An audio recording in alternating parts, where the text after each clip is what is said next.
You open this door with the key of reason. Beyond it is another dimension, a dimension of truth, a dimension of freedom, a dimension of joy. You're moving into the land of both the ideal and the real, of the possible and the actual. You've just crossed over into the capitalist corner. Where reason meets reality, welcome to the capitalist corner. Welcome to the Capitalist Corner. We have the great Jim Valliant with us today. Our usual disclaimer, we are in no way associated with the American Capitalist Party. Also, our usual suggestions that you please share this from YouTube to your social media sites. If you are Mark Pellegrino, please also share it from X, from my X page. It gets us a lot of views. What else? Remember to like and subscribe to the program.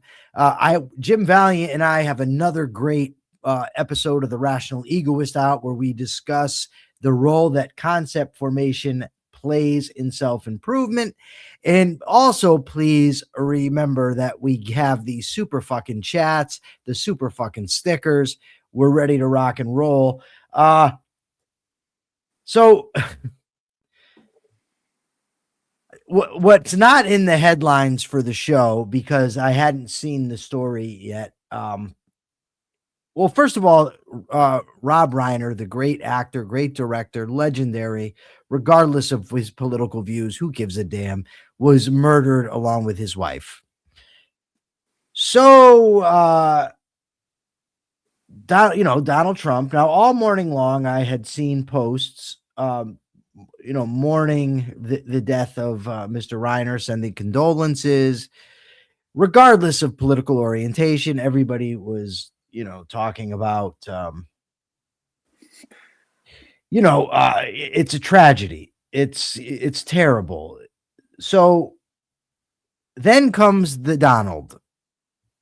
So we got a $2 super chat from Rock Chartrand. Karma isn't real, but is it good to pretend it is? No, it's not good to pretend anything ever. Yeah. So this is now, there's an irony here that all morning long I had also seen posts from right wingers saying, look at all, congratulating themselves in essence for how civil they are, how empathic they are, how they were not saying horrible things in the wake of the death of Rob Reiner, as a lot of the left did when Charlie Kirk was murdered. But then here comes the Donald. On Truth Social, he says, a very sad thing happened last night in Hollywood. Rob Reiner, a tortured and struggling but once very talented movie director and comedy star, has passed away together with his wife, Michelle, reportedly due to the anger he caused others through his massive, unyielding, and incurable affliction with a mind-crippling disease known as Trump derangement syndrome, sometimes referred to as TDS.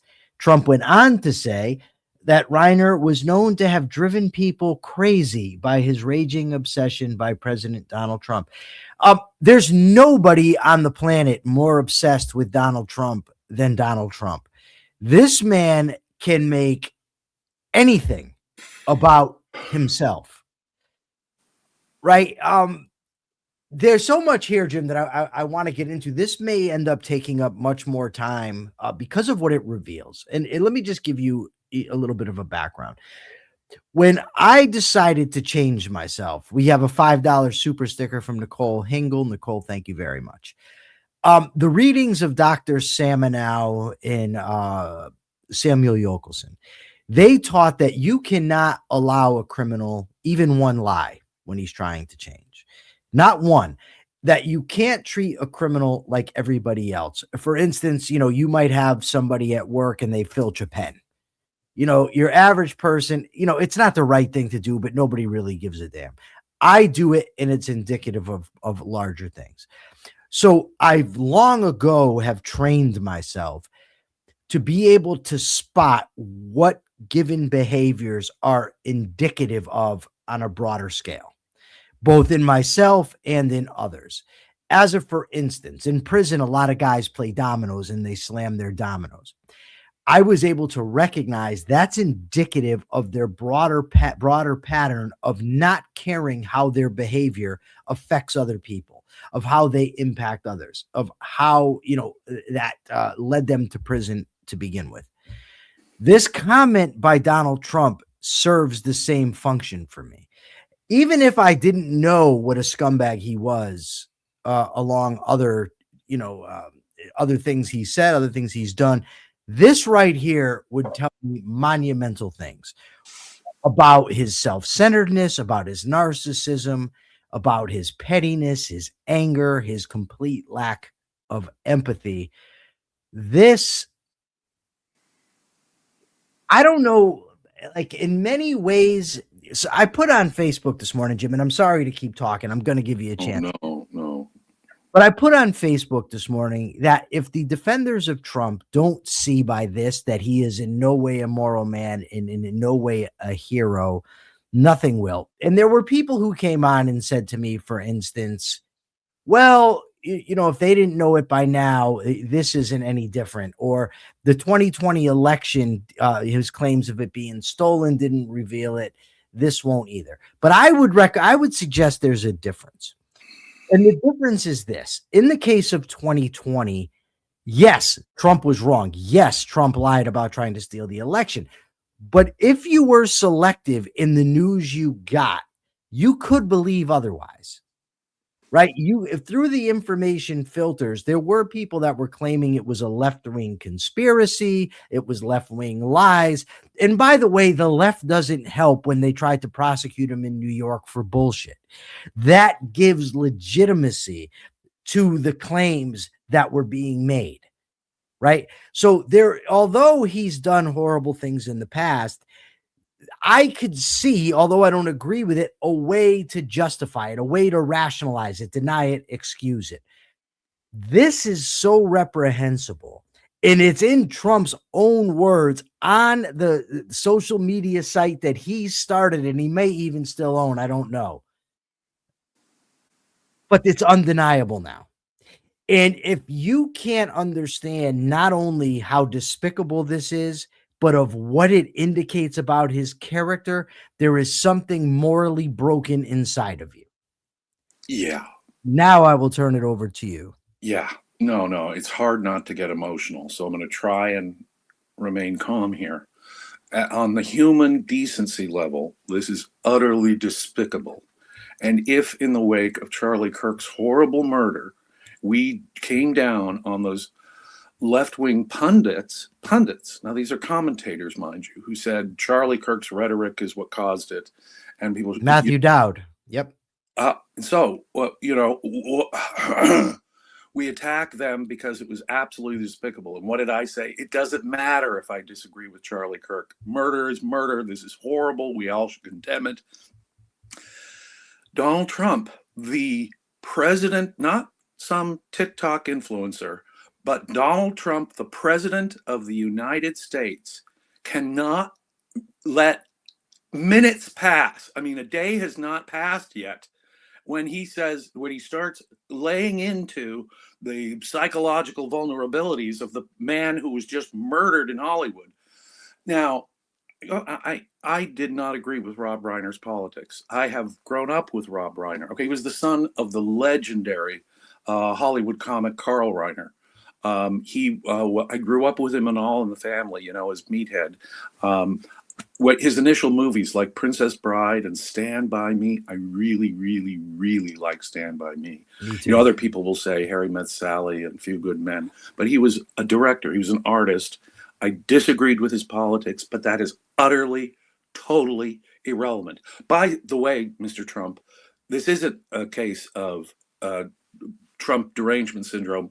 As I understand it, Carl Reiner's son is now under arrest. Rob Reiner's son, you mean? Yeah, I'm sorry, Rob Reiner, excuse me. Carl Reiner's grandson is under arrest with $4 million bail. That's murder bail. So I'm getting the vibe that the LAPD is about to charge Nick Reiner, with the homicide here. To my knowledge, he wasn't, he didn't disagree with Dad about politics, but he had been struggling with drugs and homelessness and mental illness, things like that. So no, first of all, I don't see any evidence on the table that that's even remotely, but for that to occur to Donald Trump right there, for him to come down and attack personally, that would be like the people attacking Charlie Kirk right in the wake of it. Only Trump is the president of the United States. Now, Trump is not a good man, and I've known that for a long time.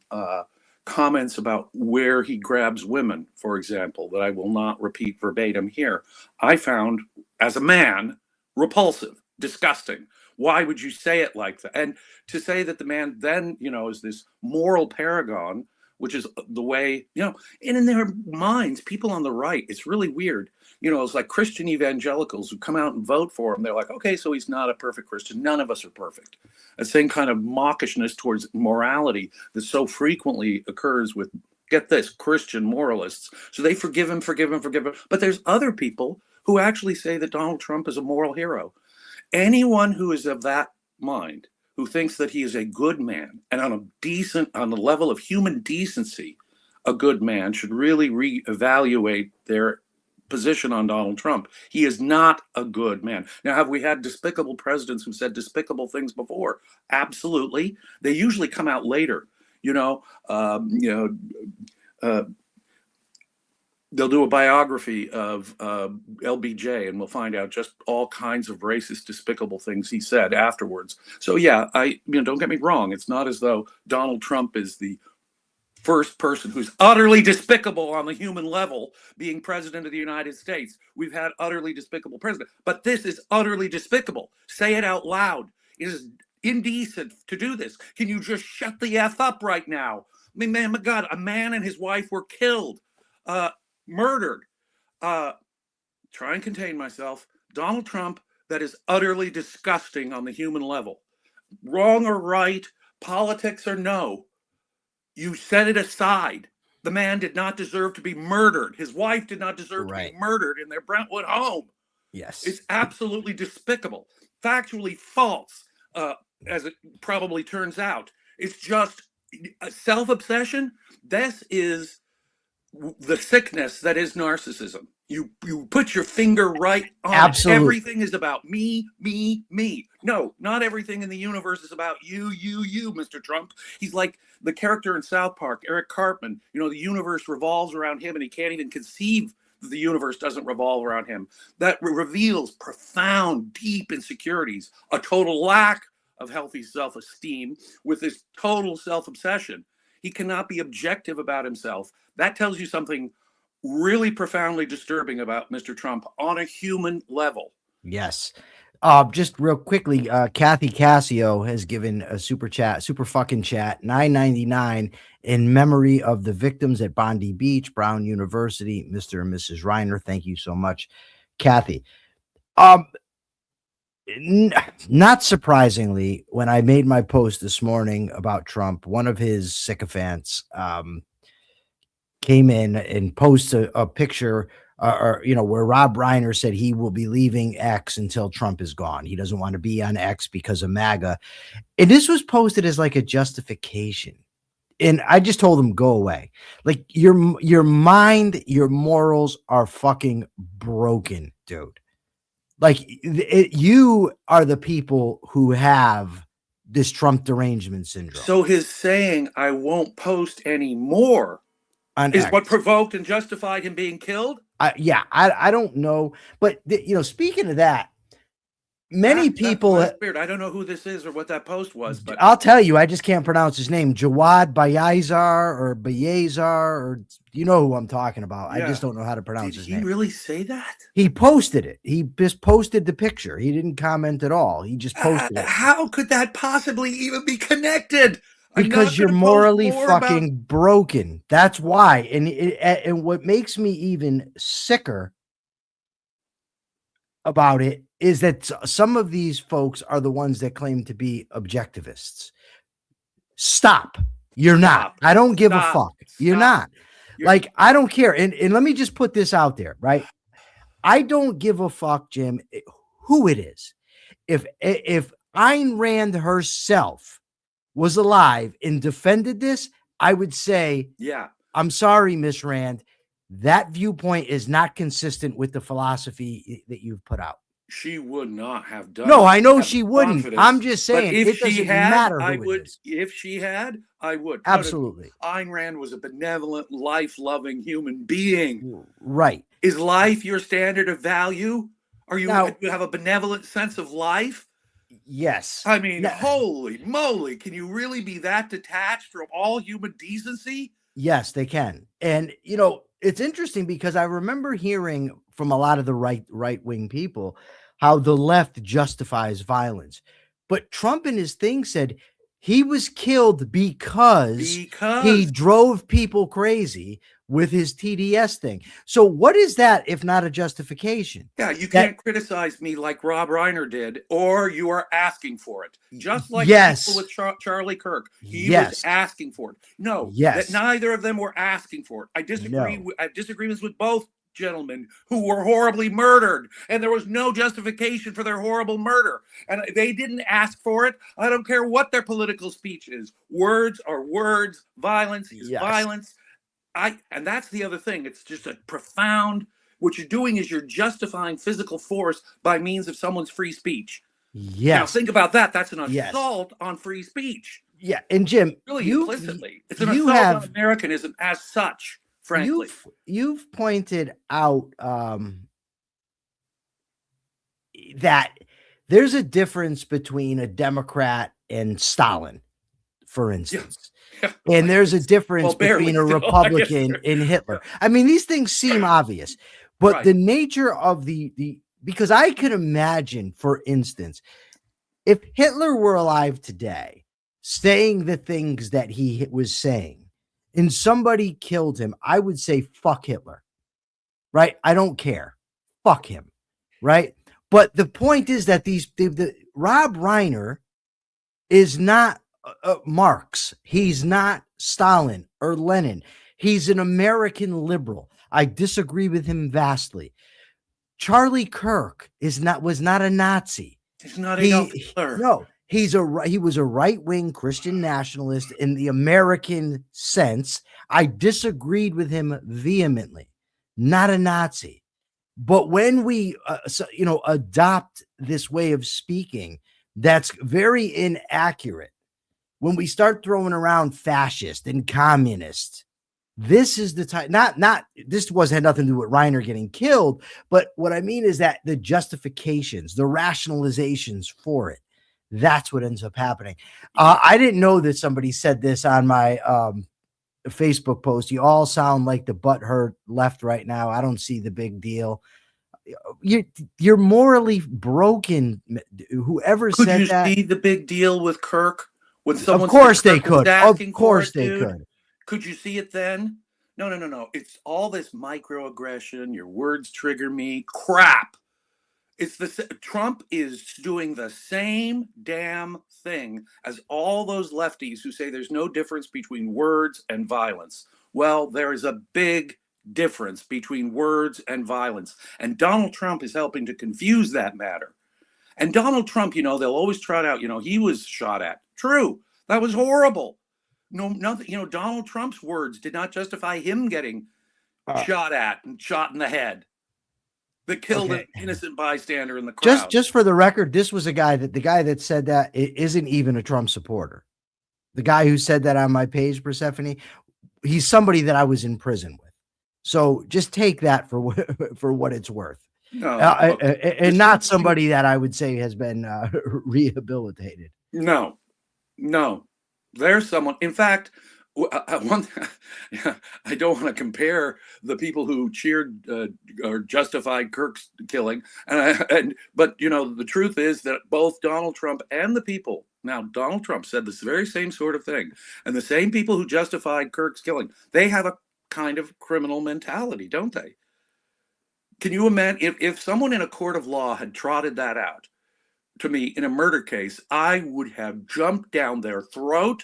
In 10 minutes, they would have known how morally despicable they were, and I would use that as evidence of their malice and moral depravity.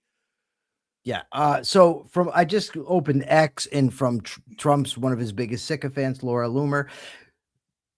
If you are watching this and you are on the right, don't ever again in your fucking life deign to tell me how the right doesn't advocate, doesn't justify violence. Get the fuck out of here with that bullshit. Full stop. Laura Loomer, Trump advisors, been in the White House with him. Psychosis is a real thing. Rob Reiner had a level of TDS that likely exuded a level of craziness around those he spent time with. Many people who have crazy kids have psychiatric issues themselves. You'll notice a lot of celebrities have kids with addictions, trans kids, gay kids, spoiled kids, kids who commit crimes, and kids who are total deadbeat losers because many were raised to have no accountability by parents who subscribe to hardcore liberalism. Trump is right. Reiner himself sounded insane when he would speak. Imagine how crazy his own kid was on drugs. Fuck you, Laura Loomer. Yeah. Fuck you, Donald Trump. You fucking people are grotesque. She now goes on and on. Okay, now, whatever the pathologies, the family pathologies you'll find in Hollywood, and boy, is this long and storied history. None of that is a justification for killing someone. Never, ever. And it's disconnected. One can be, I mean, I have seen spoiled kids. I have seen in Hollywood. I have seen kids with drug problems because they came from, but, I've also seen it from the right. I've also seen conservative families screw up their kids with religious ideas, turn them into complete lunatics. Does that make it okay? On the other, if the shoe were on the other foot, would that make it okay for me to say, oh yeah, you religious fanatics in the charismatic movement, for example, babbling in tongues, for example, what are you doing to your kids? Or how about conservatives who will turn their backs on their kid because they're gay? Okay, I could give a little similar rant, on the psychological damage that these right-wingers cause their kids. Would that be appropriate to say? No. If the shoe were on the other foot? It would be just as despicable, Miss Loomer. My God. I'm sorry. It's really, it's hard for me to get this is much worse than cringe. This is vomit. This is make me sick. I want to, Jim, preempt what I can anticipate some of the comments will be, right? Against me. Well, you weren't this upset when they did the things about Charlie Kirk. Okay, first of all, I disavowed the people who talk like that. I was, for the record. No, you were. But here's the thing. One, the people who were saying that were not the president of the United States. Yeah, that's true. That's the first thing. Two, my feed on Twitter and Facebook is not full of leftists who were celebrating. It just didn't come across me. I heard of it almost exclusively from the people disavowing it, and I would disavow it. But to me, anyway, there's a big difference between some fucking podcaster or commentator or pundit saying something and the president of the United States saying something. You see, with Charlie Kirk, I was actually pleased that most of the Democrats in Congress were either silent or denounced it. And here we have not just a member of Congress, we have the president of the United States. Like I say, this isn't some TikTok influencer. This is an actual elected, and he's the top magistrate of the United States, believe it or not. People were talking about how horrible it was when the attorney general candidate in Virginia got elected.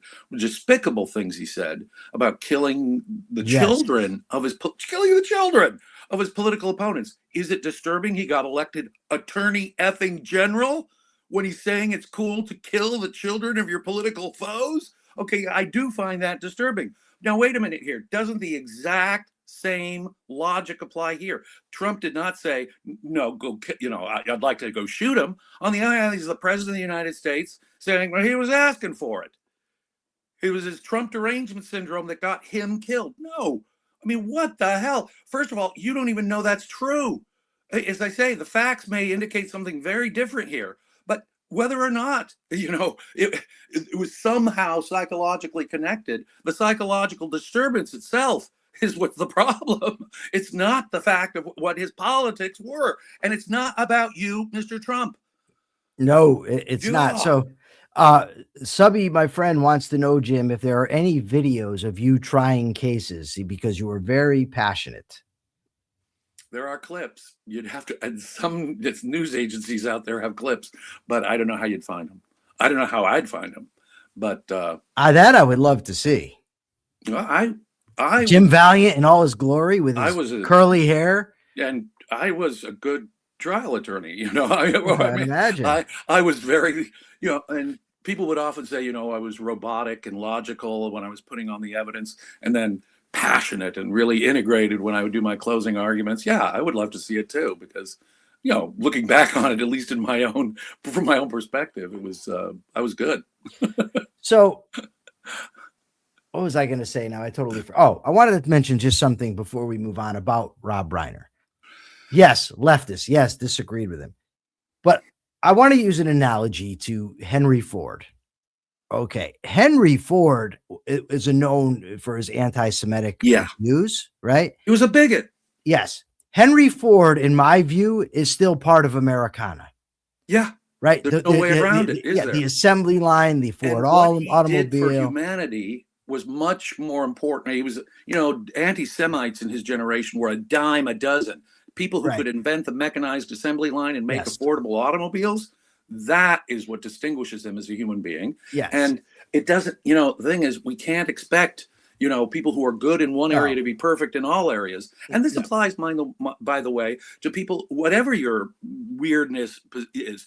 I will overlook, say, the left-wing politics of many a scholar that I cite, say in my book on the origins of Christianity. It doesn't, look, does their politics matter if they have something insightful to say about ancient history?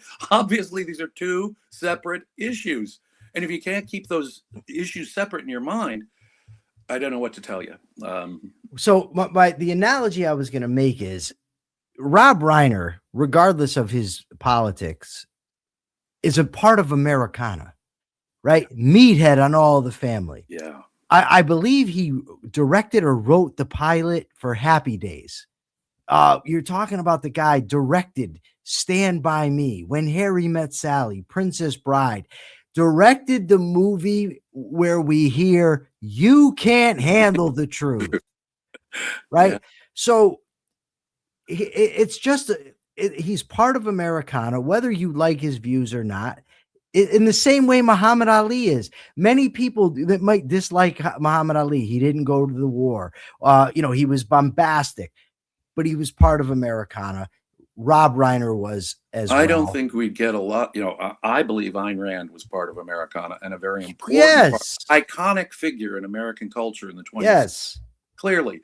And, I would ask those who disagree with Ayn Rand to concede that point just as readily as we concede the point that Rob Reiner was indeed part of the American tapestry.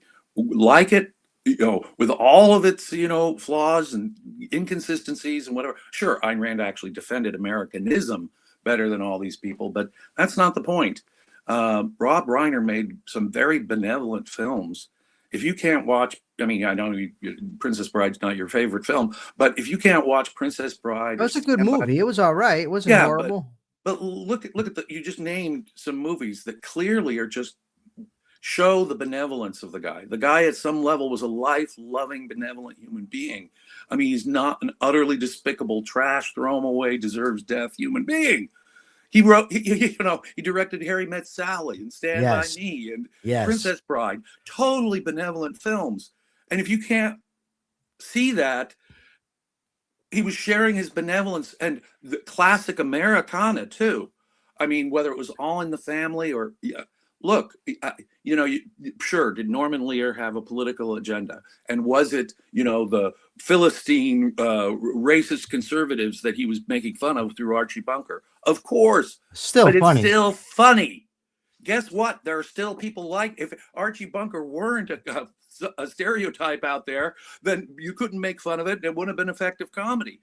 But Who cares about the politics? It's a funny show. Yes. All right. I wanted to switch gears now to our headlines. Yeah, boy, Jim. but it did deserve half of our attention. No, I agree. And you know what's interesting? When I first saw this morning, yes, you keep freezing, but your voice doesn't. And that's really what we need. When I first saw the death of Rob Reiner, I wasn't going to include it because it had nothing to do with what we're talking about. It was only once I saw Trump that I said, well, I can't just ignore this. But so 2 U.S. soldiers and 1 civilian interpreter were killed in Syria yesterday by an apparent ISIS gunman. Trump says that there is going to be a retaliation. Now, I don't know how you feel about this, but this type of stuff bothers me because I don't think that these American troops should have been there to begin with. But once they're hit, now you have a situation where what do? Do you allow your own soldiers to be attacked without responding? Or do you just say it's time to get out?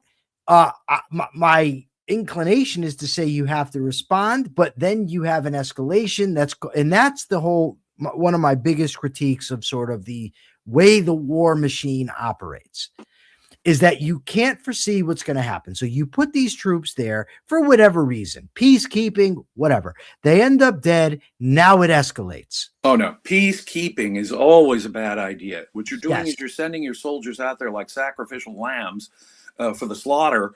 Okay, there's no question about it. And how long are we supposed to stay there? Forever and ever? I don't know. What was the 20 years plus years we were in Afghanistan? And now, okay, Mr. Trump, you took out ISIS. So how long do our troops stay in Syria now? Forever and ever and ever. And the thing is, this forever war stuff. Now, here's where you and I may disagree.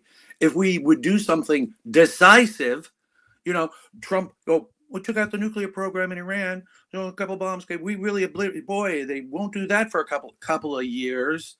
Okay, look, when you do something, you do it selfishly. Oh, I agree. No, we don't disagree here. You bomb from the air. You don't put boots on the ground. You take them out completely. You keep obliterating them in a way that won't harm Americans, so that we don't get exactly trapped in this. We've got to retaliate, and that leads to something else, et cetera, et cetera, et cetera. So. No, Jim, I don't disagree. Where I would disagree, and I'm not even going to disagree. I'm going to say I don't know enough. But if an attack on Iran is justified, then the obliteration of the regime is justified. Exactly. That's half-assed measures. No, in Afghanistan, you went in. We're going to win the hearts and minds. No. You go in there and you win the war. Right. If the war is worth fighting, it's worth winning. Winning and really winning, like we beat the Nazis and yes. Japan, right? No, I'm with you on that. My point is only that now this is how this stuff escalates. You put troops somewhere they should not be. They end up getting killed, and now you're in a position where it's like Obama's red line. Uh-huh. I don't think Obama should have ever given a red line. I know. But once you give the red line and then you don't do anything about it, now you just come off as weak. Right. Just don't give the red line. Yeah. To begin with. What did Biden keep saying to Iran? Don't do it. Don't do it. And what would Iran do? Within days or weeks, they would do it in such a dramatic way as to show, look, when you use word again, what is a president's tool? Words. We were talking about concepts and self-improvement in the upcoming episode of the Rational Egoist. Well, a president's words matter, and when you're the commander-in-chief of the world's leading military power, you really should use your words rather carefully. You shouldn't be drawing red lines when you don't mean to do anything about it afterwards. You shouldn't be drawing red lines when you say, well, hey, it's not in America's interest to actually do anything in Syria. Well, then shut the fudge up.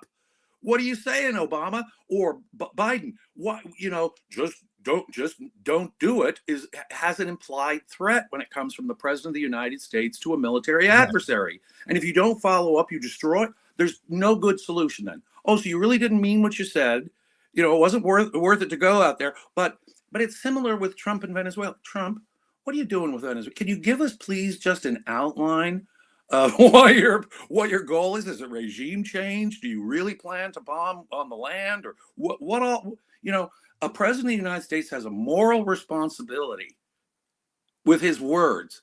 They're not useless. They're his tools. People will react when the president of the world's most powerful military nation speaks. It ought to have some meaning, and it gets utterly devalued. Now, I know with you, it harks back to the Rob Reiner thing, but presidents really ought to be very, very, very careful about what they say, because it really, really, really matters. Words are their tool. Yes. They sign documents and make speeches. That's what presidents do, okay? He's not out there, and that's the other thing. The presidents of the United States aren't out there on the front lines of some Middle East, crisis. Well, no, Private Bone Spurs over here, and I'm opposed to the draft anyway, but I find it rich that Donnie Tough Guy, who got all these deferments, yet, he's all the bravado and everything else. What did you think, Jim? I thought this was a really good opinion piece from Ramesh Ponnuru in the Washington Post about birthright citizenship. And he makes some very good points in here. One, those words, yes, subject to the jurisdiction thereof. Yes, baby. one was that the intent doesn't matter, which is something that I've said before of the drafters. It's the meaning of the language that matters, not the intent, what's in their minds. Right. But he talks about how, and I've read this before, this isn't the first time, that birthright citizenship was the standard in the country until Dred Scott, which got the case wrong. Bingo. And that what this did was bring it back, meaning the 14th Amendment, that subject to the jurisdiction is not this, what they're trying to make it out to be, like Senator Tom Cotton, obedience and loyalty to the government. No.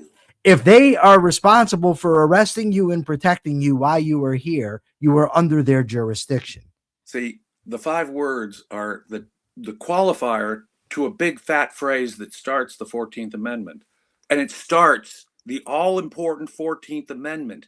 The 14th Amendment guarantees that states can't violate your fundamental rights. No one shall be deprived of life. No person shall be deprived of life, liberty, or property without due process. No person shall be deprived of the equal protection of the law. No person shall be deprived of the privileges and immunities, right? So it is an extremely important amendment, and they considered all kinds of different language for that. But it begins with this magnificent language: all persons born or naturalized in the United States are citizens of the United States and of the state wherein they reside. So if you don't understand that there's a certain category, at least, of birthright citizenship, you have missed the plain meaning, the obvious plain meaning. All persons born in the United States are citizens of the United States, so long as they're, quote, subject to the jurisdiction. That means the law can get them. Not a question of their loyalty. Not a question of their loyalty. That's just ad hoc nonsense. To do was say that people who are still connected to their, like ambassadors and their families. So if the ambassador from Great Britain is here, his wife is pregnant and has a child here, that doesn't make the ambassador from Great Britain's child here a citizen. Okay, that's the kind of thing that they were, or even just say you're a temporary tourist. I'm here for a 2 to 4 week vacation in North America.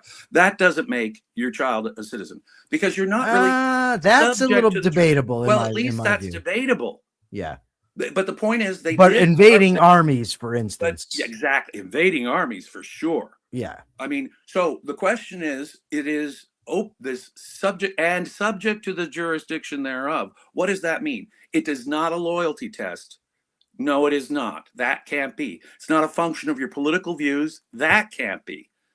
No. And they meant there to be a giant class. In fact, the bigger class, when you read the words, if you at the end of the day think that there's not just a presumption, you're born here, okay, let's start with that presumption, because all persons born in the United States are citizens of the United States if they are subject to the jurisdiction of the United States. And that merely means subject to the laws of the United States like other people.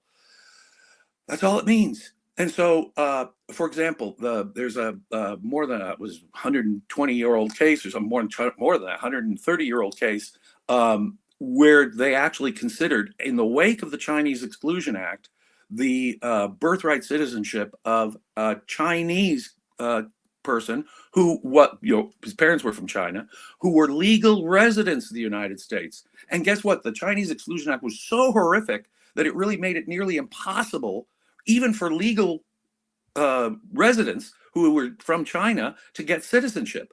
And so the case went to the Supreme Court, and the Supreme Court said, no, it doesn't only apply to the freed black slaves. It doesn't only apply. They considered that language and rejected it. And so if the term, all persons born are citizens has meaning, it has meaning because this guy was born, raised in the United States, always here. And so at some point, even in my view, obviously, let's say, could you make an argument if someone had a pregnant woman crosses over, has the baby, and that's her purpose for crossing over? Okay, do I admit that could be a borderline case, given the subject to the jurisdiction thereof line? Possibly, because in a sense, she was never really subject to the jurisdiction thereof, nor is her baby in one sense.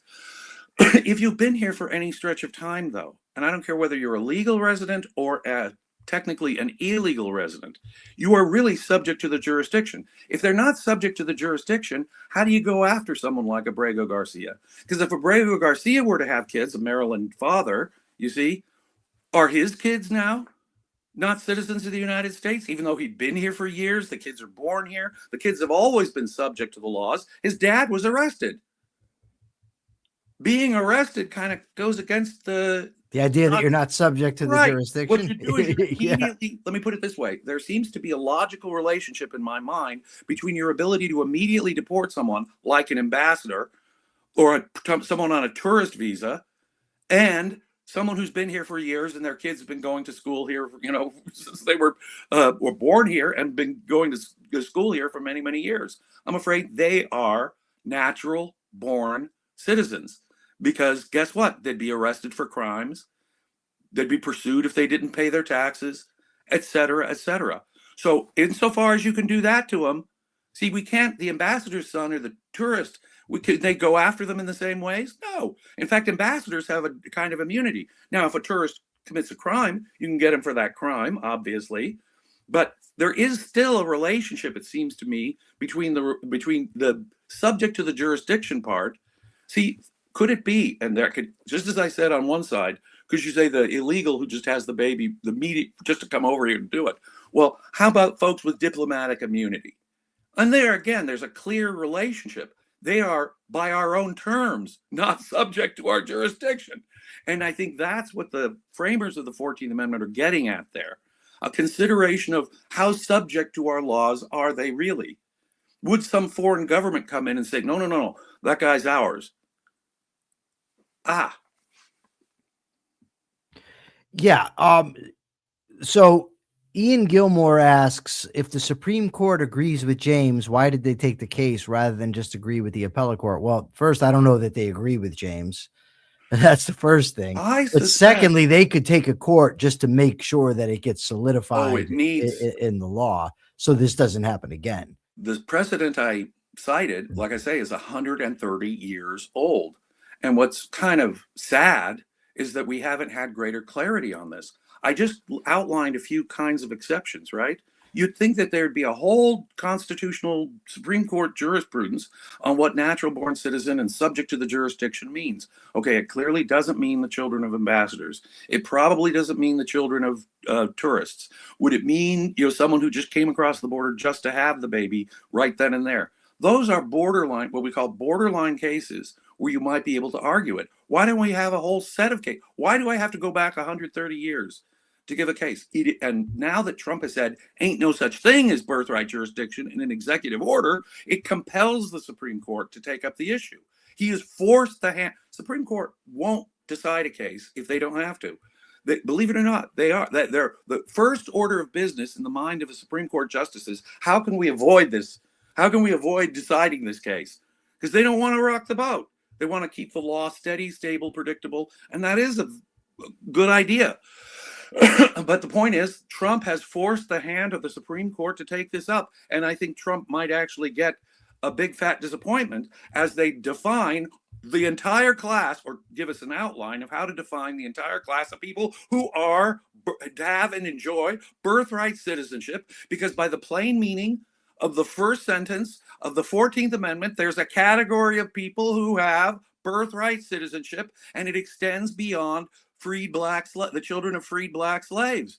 They rejected that language and adopted much broader language. So guess what? There is a whole big category of birthright citizens. And if you don't accept that, you are rejecting the plain meaning of the 14th Amendment on its face. And as I say, there could be borderline cases, and there ought to be Supreme Court jurisprudence telling us, in this case, yes, in this case, no. And in fact, it would be nice to have a test from the Supreme Court where the Supreme Court say, now how you decide whether they are subject to the jurisdiction is the following. That would be great. Yeah. We need that. And you know something? People could pass a constitutional amendment. That's nearly impossible because it requires 3/4 of the state legislatures to go along with it. Congress could be helpful here, but no, Congress hasn't passed any significant immigration law for decades. So poor Supreme Court has this landed in their lap. They can't avoid doing it because what? Trump says there ain't no such thing as birthright citizenship in effect. No, I'm a citizen of the United States, not because my ancestors were here and many of my ancestors have been here for 300 years. That is not what makes me a citizen. My loyalty to Trump is certainly not the test of whether or not I was born in the United States. That's what makes me a citizen. That's what makes people born in the United States, generally speaking, citizens. And the Supreme Court, I will bet you dollars to donuts, will say, yeah, in the normal course, for 99% of the folks born here in the United States, that by itself, ipso facto, means they are citizens by the plain meaning of the 14th Amendment. You couldn't resist using Latin at some point. You lawyers are all the same with the freaking Latin. Ipso. Yeah. What does it mean? Like, what does that mean? It naturally follows. Right? What does ipso facto mean? It naturally follows, or something? Yeah, by that fact. Yeah. Yeah, I remember like recipsa loquitur was one of the ones I used to come across. The thing speaks for itself. Yes. Yeah. Now, what about this story? I remember years ago, I read an article or read it in a book that Oliver Stone wanted to buy the rights to the Fountainhead, and he wanted to make Howard Rourke an altruistic architect, like building for other people, that sort of thing. And it irritated the hell out of me. And now I see that they're making this animated version of Animal Farm, Orwell's book, but instead of making it a critique of totalitarian authoritarianism, it's going to be about critiquing capitalism. Absolutely insane. And George Orwell was a socialist. He was, yeah. Okay. A brilliant essayist and a brilliant novelist, really great writer, but the man was a socialist. I concede that. On the other hand, Animal Farm in particular was aimed at Russian Soviet communism. It was a critique of communism. Some animals are more equal than others. Yeah. The Politburo. It's all about the equality that wasn't right under communism. It's a critique of Soviet communism. And if you lose sight of that and turn that into an attack on capitalism, you are actually contradicting what Orwell was speaking to his leftist buddies, who were then at the time still supporting Stalin. There were intellectuals both in Great Britain and the United States, all over the West, who were absolutely sympathetic to Stalin throughout the 1930s, 40s, 50s. The American playwright Lillian Hellman, she was defending Stalin all the way into the 60s until the day she died. She was a mouthpiece for Stalin. And Orwell was talking to those lefty cranks who were saying, okay, the left has got to stop sucking up to the communists in Russia. That was part of his point. And here they are. They're going to turn the whole thing into this attack on. Wait, no. You are turning the meaning of Orwell's, his purpose, his intention, his goal in writing Animal Farm is being turned on its effing head. It's similar to it. Yeah, it would be like if Oliver Stone bought the rights to the Fountainhead and made Howard Rourke an altruist. I mean,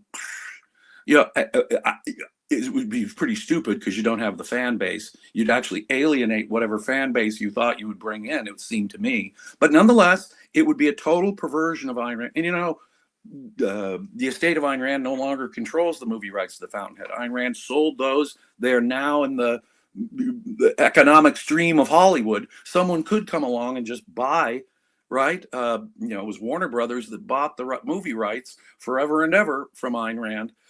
Now they agreed that she would write the initial screenplay to the first film they did, and she did, and it's a beautiful screenplay. But if they were to corrupt something like that, I would be out there in the theaters, protesting, or I would be writing certainly articles saying that this is a total perversion of Miss Rand's work. Same here.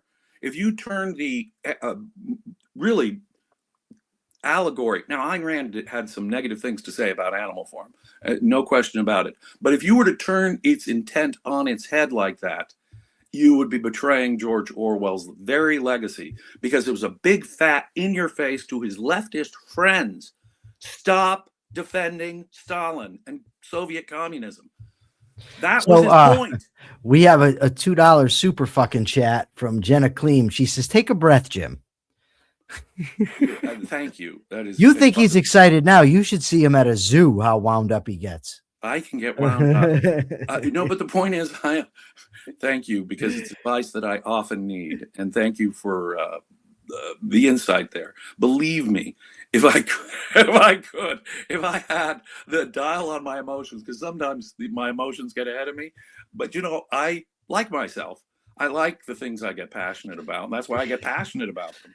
Jim, one of my favorite, the audience, some of them have heard it before, but for those who haven't, one of my favorite all-time Jim Valliant stories was when you and I were arguing over, matter of fact, it was about constitutional interpretation.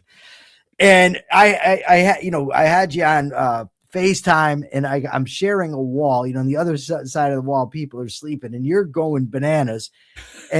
So I'm trying to tell you, Jim, I have to go. I can't, but my phone was frozen, so you couldn't hear me. And you went on and on for like a half hour. And finally, I never got to tell you I had to go. You said, "This is the line. Oh, gee, it's happened again." Well, I want to go on. If something does hit one of my buttons, I am so easy to play. If you know me, you can play me like a Stradivarius. Okay? You hit the right button, you hit the right note, off Jim will go on a half-hour diatribe. And they're wonderful diatribes. That is me. I mean, how can I deny it? I mean, it was great. It was one of my favorite. It to me just encapsulates Jim Valliant perfectly. So passionate. People who know me for decades. Oh, yeah. They play me. They're the Jimmy Whisperer. And what they'll do is they can say the right things to calm me down, or say the right things to get me all jazzed up. They can play me, like I say, like a Stradivarius, if you know me, because I'm that sort of emotionally transparent. Let me put it that way. I think being emotionally transparent is a good way to be. So the last thing is Letitia James, the former or current, I think she's maybe current district attorney from New York. Attorney General of the state of New York. Yeah, Attorney General. So she was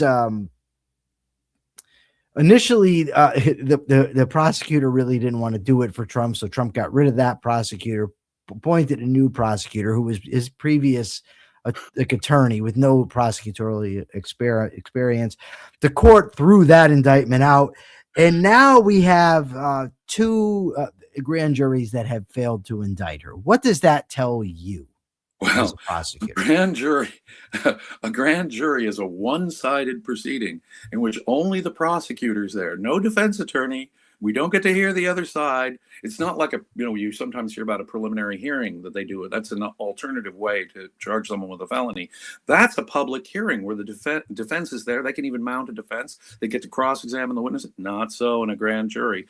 It's a secret proceeding. The prosecutor is alone with the jury. So guess what happens? The famous saying is the prosecutor can indict a ham sandwich. Well, of course, You're presenting one-sided information without, any kind of rebuttal, and you get to cherry pick the evidence that you show the jury. If a grand jury has repeatedly refused to indict Letitia James, there's a couple of things that have to be foremost in my mind as a former prosecutor. One, the incompetence of the prosecutor.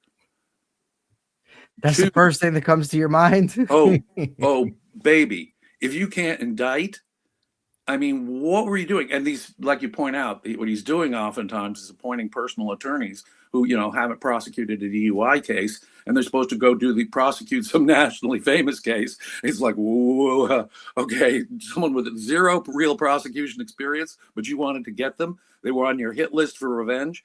Because, yeah, as you pointed out earlier in the program, Donald Trump, they went after him in a purely political way, which is a really disturbing abuse of the criminal justice system in my mind. But what is Donald Trump doing? He's trying to get revenge. And the other thing that comes to mind is just that. The grand jury may have gotten a whiff, and I mean, no one in this country can be blind to the headlines over the last few years. And so what they're saying is, no, bring this cycle of political prosecution to an end. So one, I wonder about the competence of the attorneys that are being used here. And two, it would be kind of gratifying to me if people in general are kind of sick of political prosecutions and revenge political prosecutions in particular. So the fact that it was done, is it better or worse? Every time I would try and defend Donald Trump from a political prosecution, right? He's utterly undermined that by doing the same himself. I mean, okay, Donald Trump, you do that to your enemies. It was the same as like the story we had about his Truth Social post on Rob Reiner's death. Oh my God! You see, we can complain about the people who were disgusting at Charlie Kirk's death, but he can't see that what's good for the goose applies to the gander here. Again, it's his inability. So you don't see what was wrong fundamentally with the political prosecutions of you. The real only problem that it was that it was of you. A similar kind of self-obsession that did not even recognize the thing he was complaining about before. It undermines everything he said about I'm being politically persecuted. Oh, these terrible people who are saying Charlie Kirk asked for it. Okay, well, Donald Trump's shoe now on other foot. No, he doesn't understand the principle. One of the wonderful things about Ayn Rand is that she would defend, for example, I think of, her article, Censorship, Local and Express.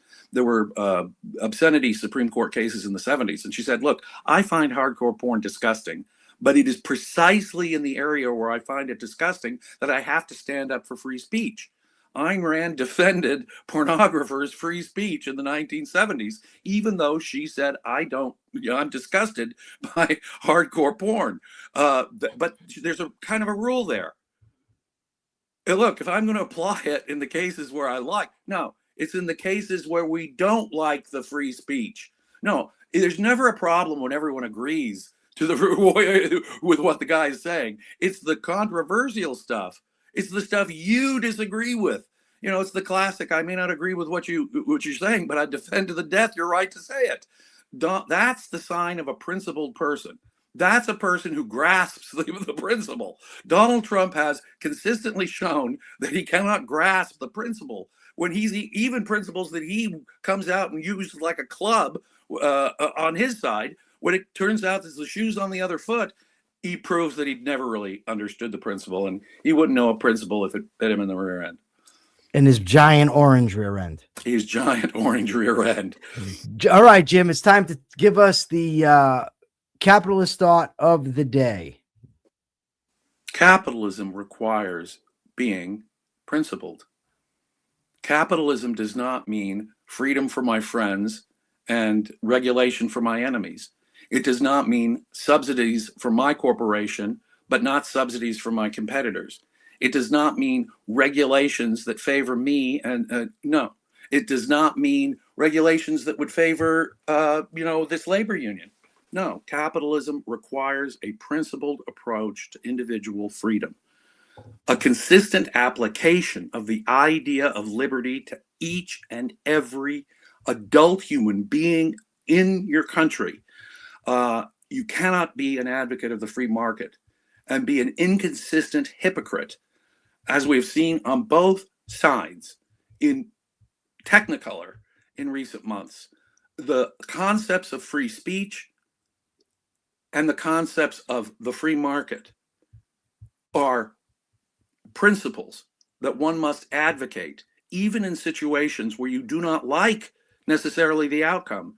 If you want to be free, you need to defend the freedom of the most despicable thing you can find if it is not really violating anyone's rights.